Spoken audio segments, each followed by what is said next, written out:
Bonjour à tous et bienvenue dans notre chaîne. Aujourd'hui, nous allons voir l'alkylation de Friedel et Crafts. Alors, l'alkylation est la fixation d'un ou plusieurs radicaux aliphatique, c'est-à-dire saturés, dans une molécule ou sur un atome. La réaction d'alkylation Friedel et Crafts permet d'ajouter des groupements aliphatiques au noyau aromatique. Alors, pour commencer, il faut d'abord savoir que la réaction d'alkylation aussi possède deux étapes clés, à savoir l'activation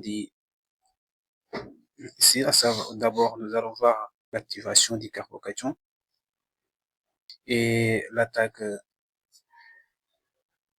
électrophile de l'aromatique. Alors, ces deux points, c'est ce que nous allons voir en détail. Nous allons commencer par l'activation du carbocation. Il y a plusieurs méthodes. D'ailleurs, le carbocation peut provenir d'un composé halogéné ou d'un alcool tertiaire ou même de diverses composés tels que les alcènes. Alors, pour le cas des composés halogénés, nous pouvons avoir ce cas-ci, là. Alors, ça sont des atomes des groupements méthyle, et là, c'est un halogène. Et pour l'activer, c'est une réaction qui est réversible. Nous allons le mettre en contact avec le AlCl3. Celui-là, il est comme ça, donc ce qui fait qu'il va attaquer ici par une liaison dative, parce que ici, l'atome d'aluminium a une orbitale vacante, ce qui fait qu'il peut recevoir un doublet venant de l'atome de chlore. Alors, ce qui va nous donner ceci. Voilà, donc nous voyons ici, ce groupement-là, il attire maintenant les électrons, ce qui appauvrit cette liaison entre le carbone et le chlore, et aboutit ainsi à une rupture qui va nous donner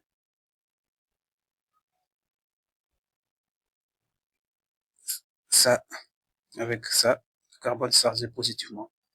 Voilà, donc voilà, voici l'activation du carbocation pour le cas des composés halogénés. Maintenant, si nous prenons l'activation du carbocation pour le cas des alcools tertiaires, alors pour le cas des alcools tertiaires, si nous prenons cet exemple avec H plus, lorsqu'on a ça, nous pouvons faire ceci. Voilà, plus H2O. Alors, par contre, ici, nous avons plus AlCl3 plus Cl-. Voilà. Parce que là, nous avions ceci.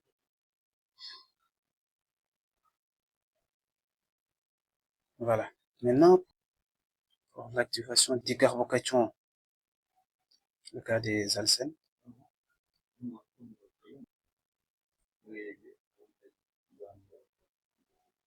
Voilà.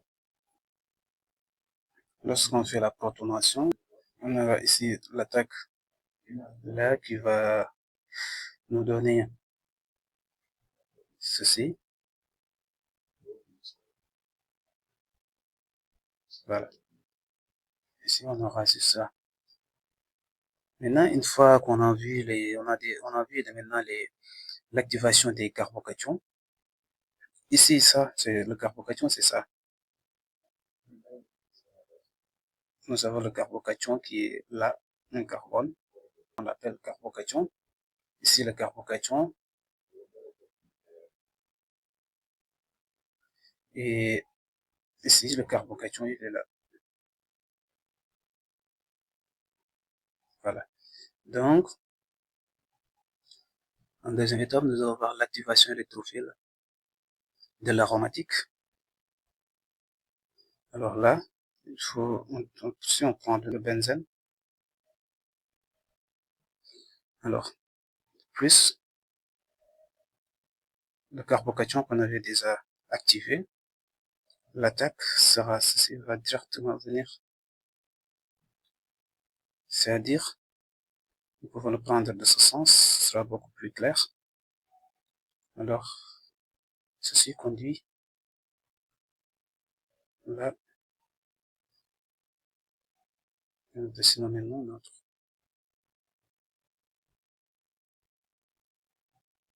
Voilà. Et là, nous avons notre proton qui est là. Donc, il y a ici une charge positive, qui fait que la rupture de cette liaison pi. Maintenant, si nous regardons un peu en haut ici, ce colore-là, tout se présente dans le milieu, va capter le proton qui est là. Seulement, il va capter ce proton qui va se rabattre pour former l'aromaticité de ce composé, ce qui va nous conduire à ceci, et après ceci, ceci. Voilà. Il y a aussi une chose à noter. Il faut faire très attention avec l'activation des carbocations, parce que les carbocations tertiaires sont plus stables que les carbocations secondaires, qui sont à leur tour plus stables que les carbocations primaires. Alors, si nous avons un carbocation secondaire, alors qu'il y a possibilité d'avoir un carbocation tertiaire, il peut avoir un réarrangement. Si nous prenons cet exemple avec là,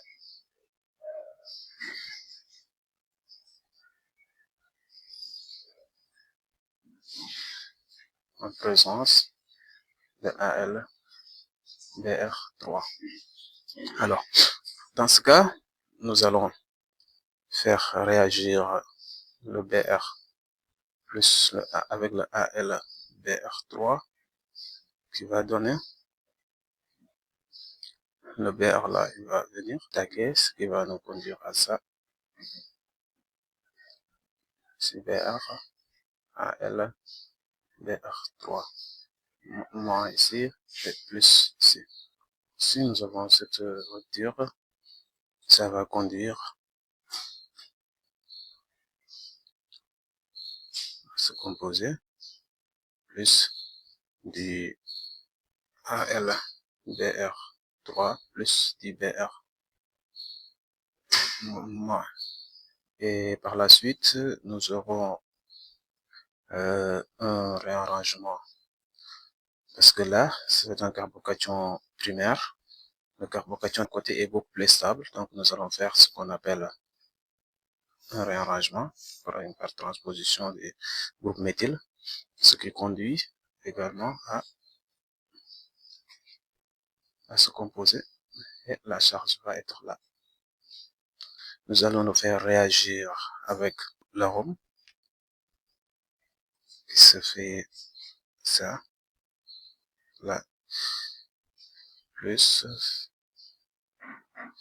voilà, nous aurons l'attaque ici, comme on l'a fait tout à l'heure, et ça va conduire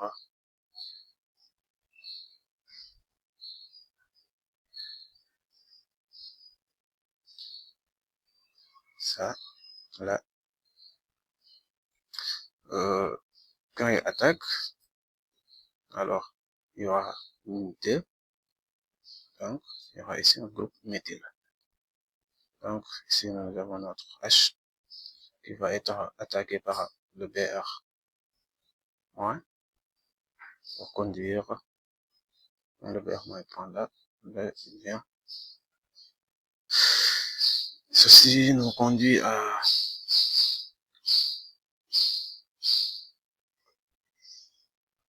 voilà.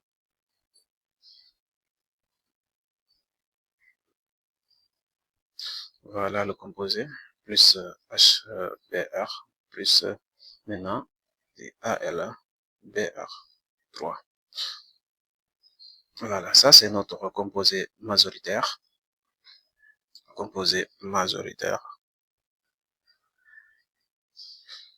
Donc, ce qui fait que pour le composé minoritaire, on aura ceci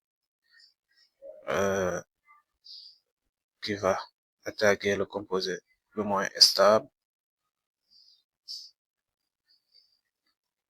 Et voilà, ceci va conduire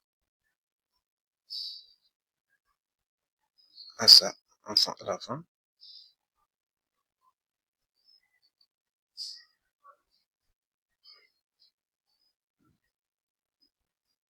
On aura ça. Ça, c'est le composé minoritaire. Voilà. En résumé, lorsque nous avons le benzène qui se lie avec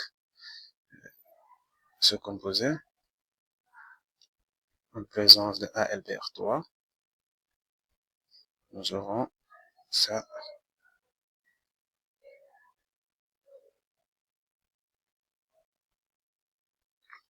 et ça.